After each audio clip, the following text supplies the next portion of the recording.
मैं हूं Shagufta Yasmeen and welcome back to our channel.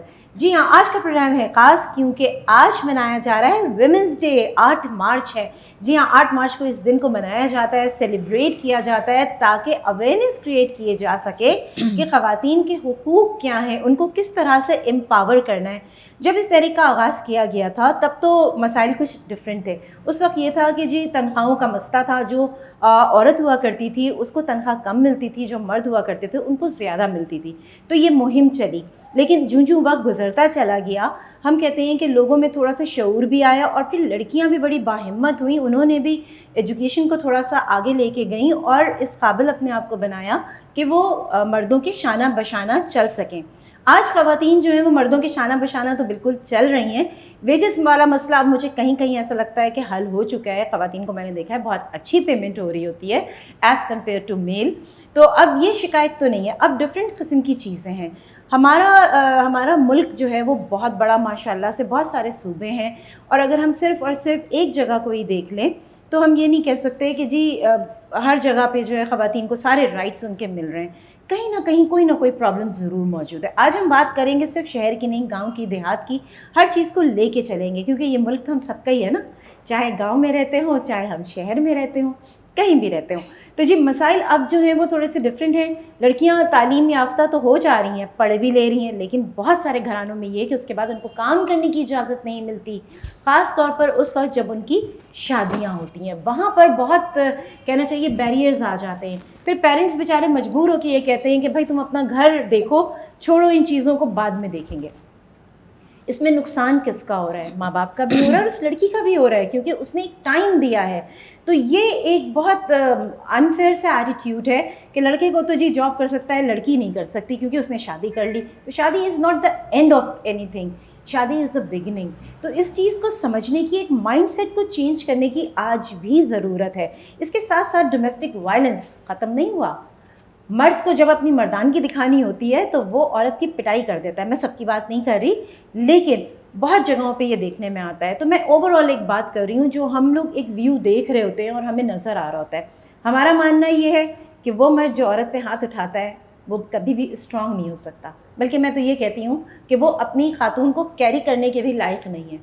मर्द को अल्लाह ने स्ट्रांग बनाया है ताकि वो औरत को प्रोटेक्ट करे। तो इस चीज़ को बड़ी समझने की ज़रूरत है। चलिए, बात मेरी लंबी हो जाएगी, लेकिन मेरे साथ मेरे गेस्ट भी मौजूद हैं, उनसे भी जानेंगे। लेकिन अभी मैंने आपको ये बताया कि आज हम इन्हीं चीज़ों के हवाले से गुफ्तगू करेंगे। चलिए हम अपने गेस्ट से मिलते हैं। यहाँ पर मेरे साथ इरम फातिमा मौजूद हैं जो कि लॉयर है। अस्सलाम वालेकुम। वालेकुम अस्सलाम, हाउ आर यू?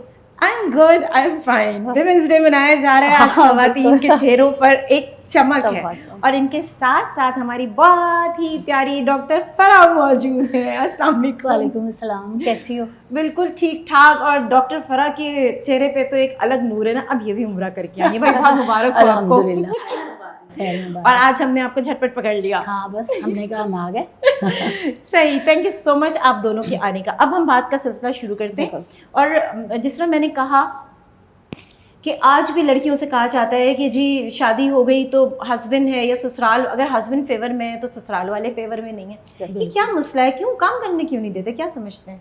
बारी बारी बता दें। पहले डॉक्टर फराह आपसे शुरू मैं बता देती हूँ। बस वो लोग सोचते हैं कि लड़की जो है ना बाहर चली जाएगी तो शायद ये घर के काम नहीं करेगी, या मर्द ये समझते हैं कि शायद उनके लिए लोग उन पर उंगलियां उठाएंगे कि उनकी घर की बहू बेटियां बाहर क्यों नौकरी कर रही हैं।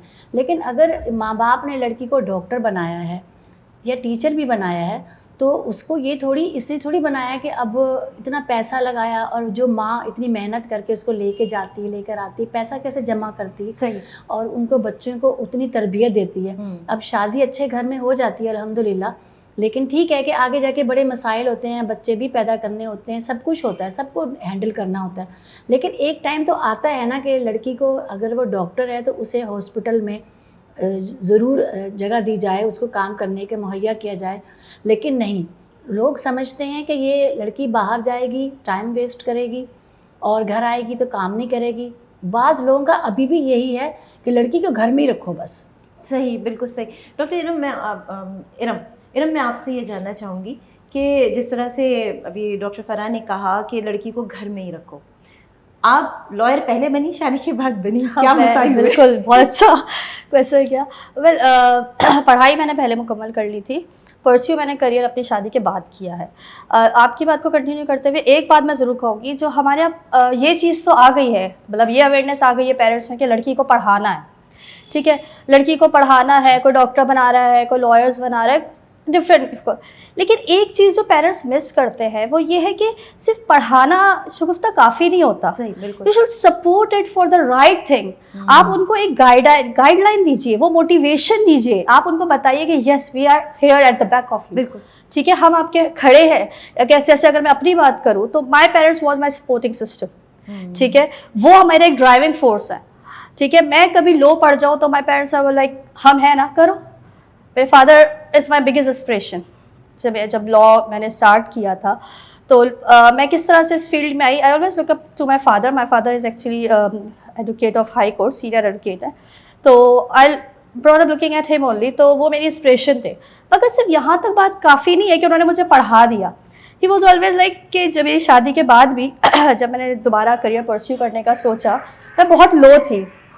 तो आपको पता है शादी हो गई, एक गैप आ गया, तो आई वॉज रियली लो कि भाई अब मैं कैसे कंटिन्यू करूँ, थोड़ा कॉन्फिडेंस भी बंदे का डाउन हो जाता है। तो I belong to educational fees before I start this my practice. So मैंने कहा कि मैं ठीक है, वो जो मेरा कंफर्ट जोन है एजुकेशन, मैं उसमें ही चली जाती हूँ। I discuss to my father and my brother was also sitting over there, and मैंने उनसे डिस्कस किया कि मैं कंटिन्यू करना चाहती हूँ and education. They were like why, ये तुम्हारा पैशन था, तुम सब करना चाहते थे, तुम करो। मैंने कहा अब इतना गैप आ गया, how would I cope up with other ना। My father was like no, I am there for you, go ahead, ठीक है। अम्मी ने बोला जब मौका मिल रहा है, सब तुम्हारे साथ हैं, तो क्यों घर बैठना है, तुम्हें क्यों करना है। I said okay. मेरा भाई लाइक के नो आपी, you should carry on with your career. Said ठीक है। I went to my husband, I discussed, मैंने कहा मतलब like I want to, and he was like of course you have to do it, go ahead, करो जो तुम्हें करना है, give yourself at least 6 months, नहीं कर पाओ तो नो प्रॉब्लम, फिर जो तुम्हें अच्छा लगे वो कर लेना। तो बताने का मकसद ये है कि सिर्फ पढ़ाना is not your duty only, ठीक है। वो कॉन्फिडेंस कौन देगा लड़कियों को कि आप कुछ कर सकते हो, ठीक है ना, वो कॉन्फिडेंस कौन देगा, वो मोटिवेशन कौन देगा। नो बेटा, we will be proud of you if you be, मतलब आप कहीं पे पहुंचोगे, आप कुछ लाइफ में कुछ रीच करोगे, if you will be successful we will be more happy. तो ये जो चीज़ होती है ना, वो लड़कियों को ड्राइव करती है, वो कॉन्फिडेंस देती है। अच्छा, यहाँ पर मैं एक चीज़ ऐड करूँगी, क्योंकि जो जिस तरह से फादर हैं, भाई हैं, इनका सपोर्ट चाहे शादी आपकी हुई भी हो चाहे ना हुई भी हो, इनका सपोर्ट एक ऐसा सपोर्ट होता है कि लड़की दुनिया से लड़ जाती है, क्योंकि उसको पता होता है कि मेरे पीछे मेरे फादर हैं, मेरे पीछे मेरा भाई है, मेरे पीछे मेरा हस्बैंड खड़ा हुआ है। तो वो जो कॉन्फिडेंस है ना, इनफैक्ट औरत लेती है मर्द से ही, क्योंकि वो उसके साथ सपोर्टिव खड़ा हो तो उसको लगता है मैं बहुत स्ट्रांग हूँ, आई कैन फाइट, मेरे साथ कुछ भी हो रहा है तो मैं आके घर में डिस्कस कर सकती हूँ, मैं बता सकती हूँ। वो कम से कम ये नहीं कहेंगे सब छोड़ दो और बैठ जाओ। वो कोई आपको एक राइट वे बताएंगे या आपको कॉन्फिडेंस देंगे how to fight, how to sustain yourself. मतलब अदरवाइज तो ये है कि जी फिर आप सब कुछ छोड़ जाएं और घर में बैठ जाएं, क्योंकि प्रॉब्लम तो हर फील्ड में, किस फील्ड में प्रॉब्लम नहीं है। क्या क्या मुश्किलात डॉक्टर फरा उठानी पड़ी? बहुत मुश्किलात उठाई हमने, लेकिन अल्लाह का शुक्र है कि वो मुश्किलातों के बाद जो राहत मिली है वो तो आज आप सबके सामने है। लेकिन ये है कि बच्चियाँ मेरी भी पढ़ रही थी जब मैं भी इस लाइन में आई थी कि चलें भाई हम भी कुछ काम कर लेते। वैसे तो मैं क्लिनिक किया करती थी, लेकिन फिर मेरे हस्बैंड भी डॉक्टर हैं तो उन्होंने कहा कि नहीं अब आप घर ही चलाओ, बच्चों को देखो। लेकिन फिर भी कभी घर में हम फारिग होते थे तो बिल्कुल ऐसे होते थे कि क्या करना चाहिए, कुछ तो मैं करूं। तो फिर कुछ करने के लिए ये हुआ कि चले रेडियो ज्वाइन कर लिया। अब हम जाते थे जब तो अपना घर का सारा सेटलमेंट करके, तो लोग इतनी प्रॉब्लम थी कि ये कहाँ जाती है, कितने बजे आती है और इतना बंठन के जाती है, यानी कि इस तरह के सवालात होते थे। सही बात और ज़्यादातर ये घर वाले ही सवालात, मतलब जो रिश्तेदार होते हैं वो लोग ही करते हैं। तो ये था कि उनको बस हमारे हस्बैंड की ज़ाहिर है अल्हम्दुलिल्लाह उन्होंने कॉन्फिडेंस दिया, उन्होंने सबको बताया कि ऐसी बात नहीं, माशाल्लाह बहुत अच्छा माहौल है, अगर हम खुद अच्छे हैं तो सब अच्छा है। बिल्कुल ऐसा होता है, और ये बात भी सही है कि हमें एक औरत को पता होता है कि जी मेरी मार्जिन कहाँ है, जी मुझे इससे आगे नहीं जाना। बाकी जो ये कि अगर आप ये कहें कि लोग आपको बिल्कुल नीट एंड क्लीन हर जगह मिल जाएंगे, तो हर जगह आपको लोग जो हैं वो नीट एंड क्लीन नहीं मिलेंगे। आपको अपने तौर पर उनको टैकल करना है। बिल्कुल। अब आप कैसे उनको टैकल करते हैं ये औरत बखूबी जानती जी है हाँ। कि उसे करना क्या। मुझे इरम बताइएगा, अभी जिस तरह से बात हो रही है कि एजुकेशन तो दे देते हैं लेकिन उसके बाद काम नहीं करने देते, बिल्कुल।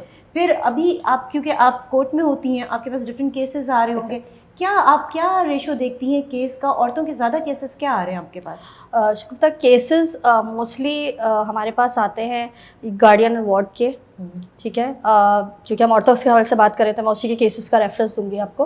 गार्डियन वार्ड है हमारे पास, खुला है, डिवोर्स है, और खुला के जो केसेस हैं उसमें जो मोस्ट ऑफ द टाइम जो हमारे पास आता है वो डोमेस्टिक वायलेंस की शिकार औरतें आती हैं। अच्छा। बिल्कुल।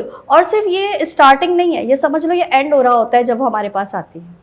हमारा एक रूल है कि भाई जब भी हमारे पास कोई आता है तो हम उसको कहते हैं भाई आप just give yourself a second thought, कि आप अपने आप को दोबारा एक चांस दीजिए, जस्ट अपने रिलेशनशिप को एक और टाइम दें। लेकिन इमीडिएटली शट डाउन नहीं करने के, हाँ, बात तो है ये क्योंकि दिस इज नॉट, ये अल्लाह को भी पसंद नहीं है, ठीक है। ऐसा नहीं है कि हमारे पास केस आने वाला या दे दो, ऐसा वाला सिस्टम नहीं होता।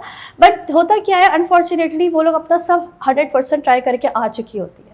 और अफसोस की बात ये है कि जो एक आई ओपनिंग केसेस एक दो जो आए हमारे पास, वो ये थे कि जहाँ तक हमें ऐसा लगता है कि आजकल हर लड़की कुछ ना कुछ एजुकेशन तो हासिल करी हुई है। सही है। डिजिटल माहौल है, मोबाइल है, कंप्यूटर्स है, कोई कितना इलिटरेट हो सकता है, यही एक दिमाग में आता है।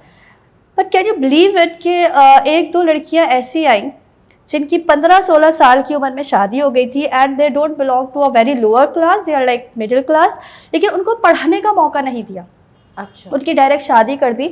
उनको इतना भी नहीं था कि वो अपना नाम लिख सके या अपने सिग्नेचर्स कर सके। एक लड़की ने मुझसे डिस्कस करा, उससे मुझसे बोला मैम जब वो मेरे पास आई, अच्छा हमारे उसमें जो खोला वगैरह के किसी भी डोंट, इतनी हाइप नहीं है उसकी, तो हम लोगों ने कहा ठीक है एक नया केस है। बट जब आप उसके पीछे की कहानी सुनते हो ना, तो वो चीज़ आपको बहुत ज़्यादा करती है, मतलब गूज़बम्प दे देती है समटाइम। वो उस लड़की की शादी 15 साल की उम्र में हुई थी। अच्छा। ठीक है, 22 साल उसने अपनी शादी के गुजार लिए। अब उसे डिवोर्स चाहिए, क्यों? क्योंकि शादी के 2 साल बाद से ही वो डोमेस्टिक वायलेंस का शिकार है, मेंटल वायलेंस का शिकार है वो लड़की। ठीक है, टाइम हो गया उसको बिल्कुल। बर्दाश्त करते हुए। वो घर से कभी दिल चाहे, जब दिल चाहे, आधी रात में निकाल दो बच्चों समेत, जब चाहे बुला लो। Parents were not supporting. उसको ये नहीं पता था कि किसको अप्रोच करे, अगर वो कुछ काउंसलिंग के लिए, अगर वो चाहती है कि किसी से मशवरा लेना, अगर वो अलग नहीं होना चाहती बट वो चाहती है कि उसको उसके हकूक मिले, वो किससे बात करे। सिर्फ इस जद्दोजहद में उस बंदी ने 20 साल अपनी लाइफ के गुजार दिए। मेरे ख्याल से वो टाइम जो मेरे और हम लोग अपनी मेमोरीज बना रहे होंगे, हाँ, एजुकेशन हासिल कर रहे होंगे, वो लड़की वहाँ पे एक वायलेंस का शिकार थी, और हर तरह के वायलेंस का, फिजिकल, मेंटल। तो वो जो चीज़ हम लोग अभी बात कर रहे थे कि तो ये सारी चीज़ें जो है वो लड़की फेस कर रही थी, और जब वो हमारे पास आई तो वो उस लास्ट उस पे थी कि या तो वो अलग हो जाए या फिर अपनी जान ले ले। Then we help her out कि ठीक है हम ये करते हैं, हम आपको दिलवाते हैं आज़ादी, लेकिन बात ये कि उसके बाद फिर do something productive with your life. ऐसा ना हो कि ये इसको छोड़ के फिर आप किसी और के उस पे हो और दोबारा से यही चीज़ यही चेन कंटिन्यू। एटलीस्ट कोई स्किल्स तो हासिल करो। अच्छा, कुछ केसेस जो नज़र से गुजरे वो इस तरह के थे कि वट्टा सट्टा इज़ वेरी कॉमन। तो उसके अंदर ये होता है कि या तो लड़की की एज बहुत ज़्यादा है, लड़का बहुत छोटा है, लड़की माइनर है और आदमी बहुत बड़ा है। अभी मैं कुछ टाइम पहले अभी यूट्यूब पे मैंने देखा तो उसमें कुछ इसी तरह का था, वो बच्ची खेल रही थी, उसको इवन पता भी नहीं था कि उसकी शादी हो रही है। और आदमी वॉज लाइक अप्रॉक्स 35 की एज का हो गया, अप्रॉक्स वो 60 साल का भी होता है। हाँ, तो कर देते हैं। बिल्कुल। तो कोई इसमें वो नहीं है, कोई बुरी बात नहीं समझी जाती। एंड सब आ रहे थे, उनको ग्रीट कर रहे थे, और वो बच्ची को मैं देख रही थी चैनल के ऊपर, वो खेल रही थी। इनफैक्ट अभी मेरी आंट के घर पे एक मेड है, उनके घर का भी यही है। वो लड़की माशाल्लाह इतनी प्यारी है, सब कुछ है। उसकी बातचीत किससे पक्की करी है? उस 11 साल के लड़के से। अभी वो लाइक कैसे बेटा, कैसे कर, मतलब शादी नहीं, वो जब थोड़ा सा बड़ा होगा तो तब हमारी शादी होगी। क्योंकि वट्टे सट्टे में इनकी फैमिलीज में ये होता है कि अगर बड़ा नहीं है तो छोटे से ही करेंगे लेकिन हम करेंगे वो अपनी फैमिली में। हाँ, फैमिली में करेंगे। और दूसरी चीज़ जो एक बहुत ज़्यादा देखने में आती है वो ये कि जब ये शादियाँ इस तरह से हो जाती हैं तो लड़कियाँ जब एक एज को पहुँचती हैं उस वक्त फिर उनको जो दूसरे मसाइल का सामना करना पड़ता है, वहाँ पर फिर ये भागने का सिलसिला होता है। ऐसे क्योंकि उसको वो सेंस आ जाता है ना, बचपन में उसके पास वो सेंस नहीं होता है। तो कहते हैं कि जी आप वट्टा सट्टा भी आपको करना ही है तो कम से कम एज तो मैच कर तो देखिए। एग्जैक्टली। एटलीस्ट ये तो करे। अच्छा, अक्सर व बेशतर तो केसेस मैंने ये भी सुने कि भाई ने कोई जुर्म किया है, उसके बदले में बहन को दे दिया, ले जाओ भाई, जैसे वो कोई गाय बकरा है, आपने उठा के दे दिया उसको, मतलब बदले के तौर पर मारना है तो बहन को मार दो। क्यों? औरत क्या इंसान नहीं है? क्या उसके पास जज्बात नहीं है? कुछ भी नहीं है, आप कहीं भी उसको फेंक देंगे उठा के इस तरीके से। ये सारी चीज़ें जो है ना, ये बड़ी तकलीफ दे हैं। ठीक है, हमें शहर में इतना नहीं, लेकिन गांव देहातों में तो ये होता है, और शहर में भी हो रहा है, मंजरे आम पर। एग्जैक्टली माय पॉइंट, बिल्कुल ऐसे ही है।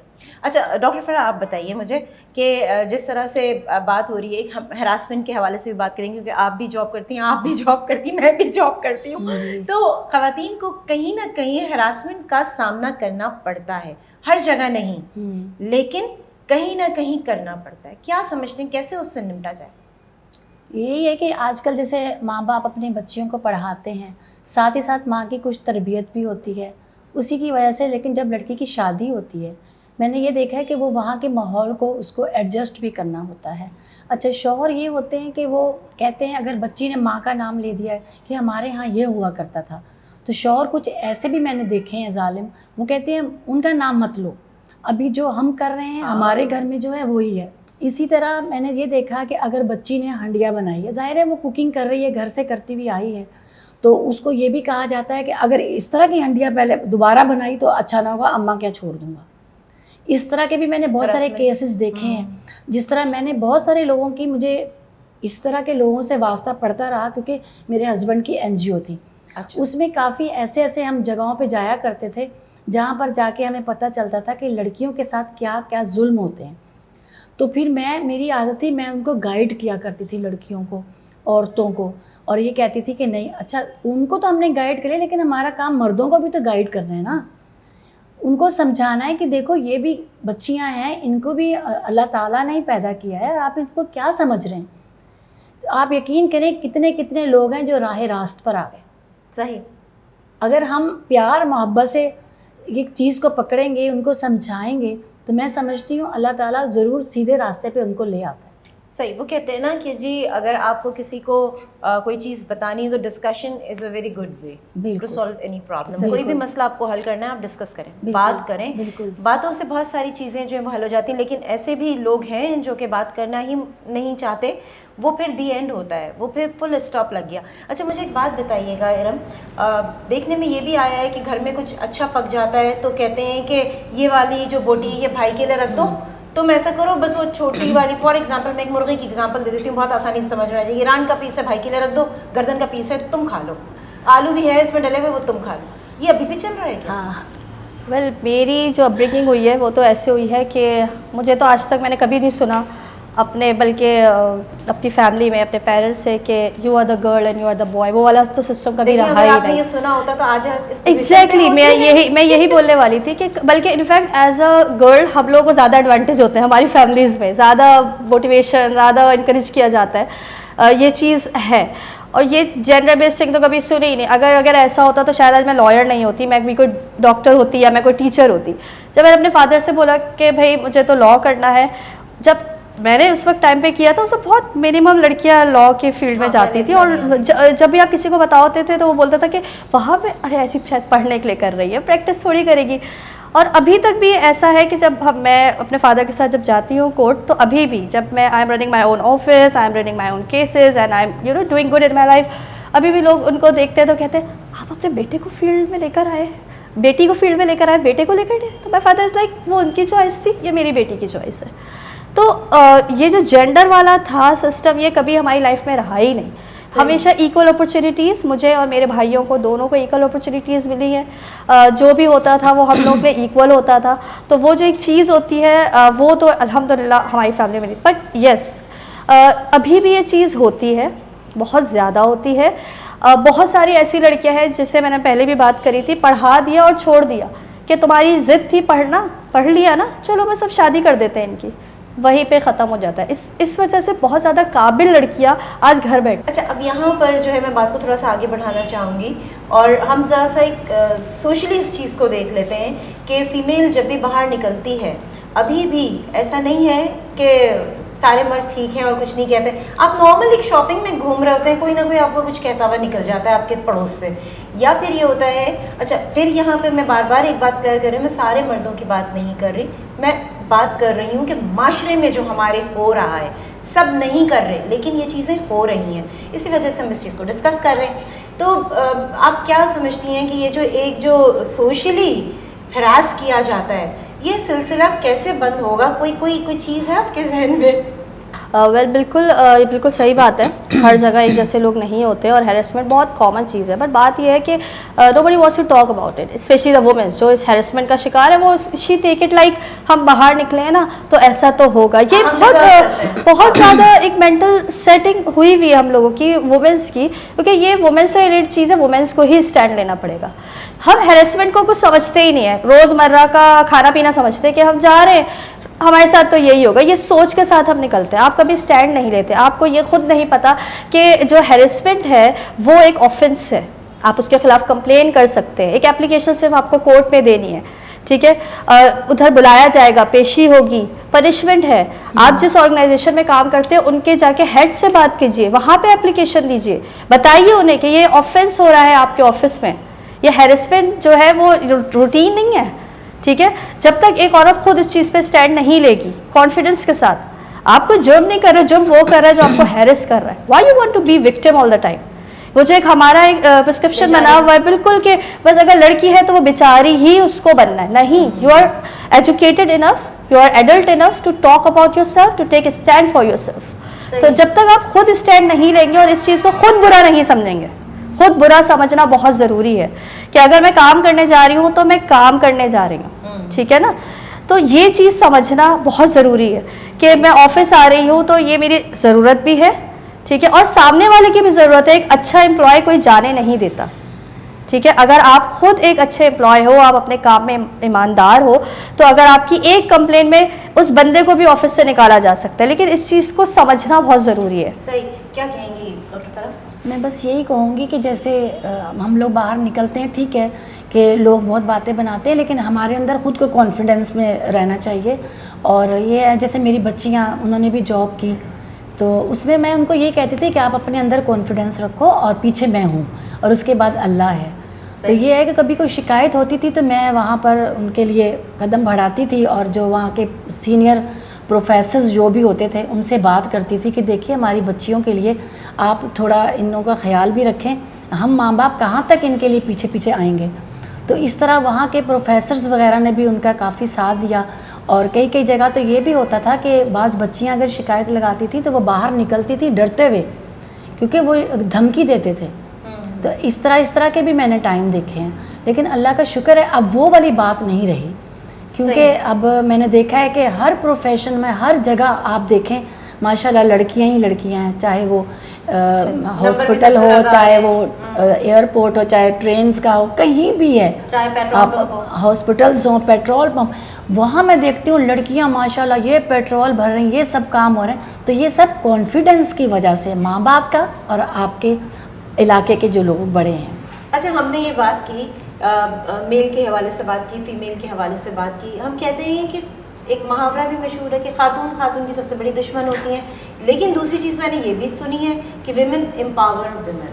यस, दोनों लोग हैं। यस, कि विमेन एम्पावर विमेन, यानी एक औरत दूसरी औरत का साथ देती है, उसको स्ट्रॉन्ग करती है।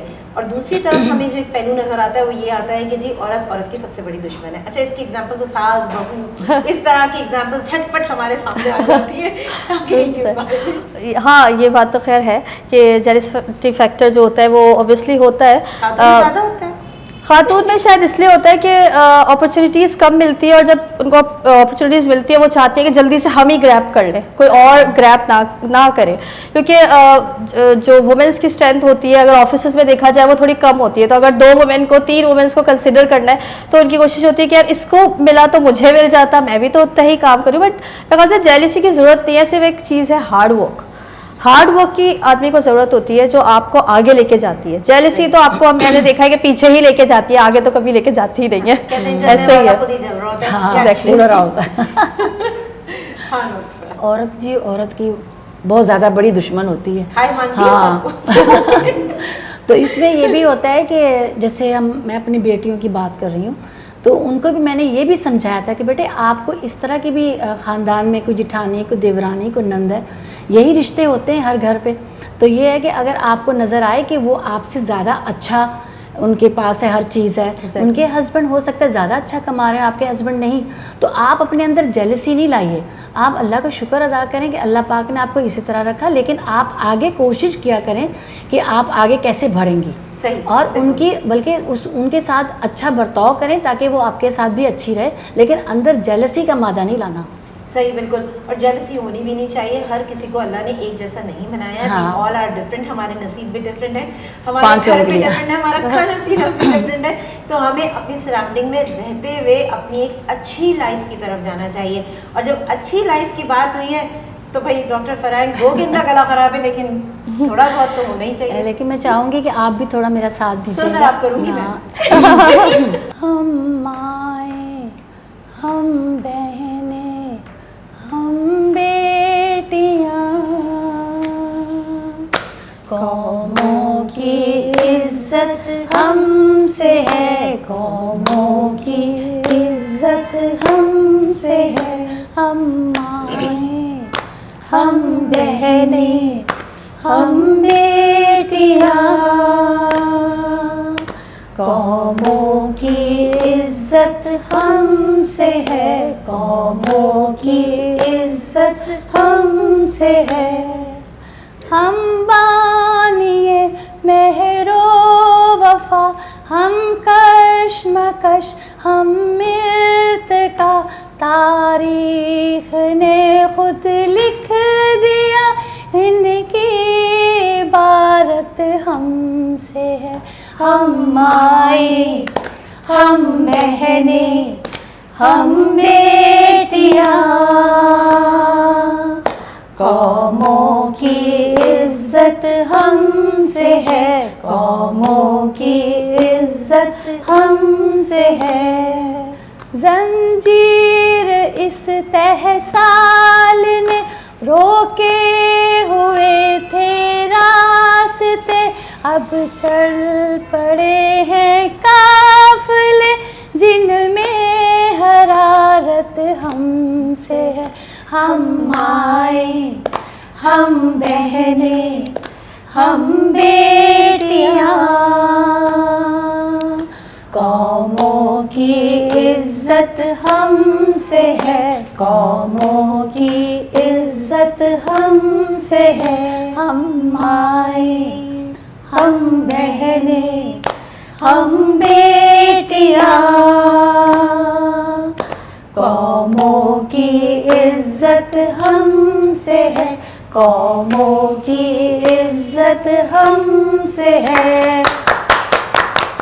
Very nice, very nice. आप दोनों का बहुत शुक्रिया, थैंक यू सो मच। और आखिर में जो कहते हैं ना कि आपने हम माएँ, हम बेटियां, कौमों की इज्जत हमसे है, बिल्कुल कौमों की इज्जत माँ, बहन, बेटी से ही हो रही होती है। और साथ में कोई भी घर ऐसा नहीं होगा जहाँ पे माँ, बहन और बेटी मौजूद ना हो। और कहते हैं ना कि जी जब ये एक तहरीक चली थी तो कोई तनख्वाहों का सिलसिला था, वेजेस का सिलसिला था, लेकिन अब वक्त बहुत बदल चुका है। अब तनख्वाहों का इशू नहीं है, और अब जो एक इशू आ रहा है वो ये आ रहा है कि हरासमेंट बहुत ज़्यादा है, और उसके साथ साथ हम कहते हैं डोमेस्टिक वायलेंस है।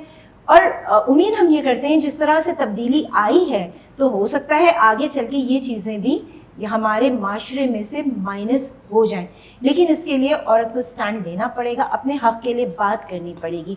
और जो एक बात हम करते हैं ना कि जी आप कोई हरास कर रहा है तो आप डर के बैठ जाते हैं, आप कहते हैं अच्छा नहीं ये तो अब मैं कुछ कहूँगी तो ये हो जाएगा, नहीं, you have to take stand. आपको खड़ा होना है, आपको फाइट बैक करनी है। और अगर आप इस डर से कि आपकी नौकरी चली जाएगी, इज्जत से बड़ी कोई चीज़ नहीं होती औरत के लिए, ये मेरा मानना है। और सही बात है, इज्जत से बड़ी कोई चीज़ नहीं होती। आप अपनी पूरी रिस्पेक्ट के साथ अपनी जगह पर खड़े हो जाएं।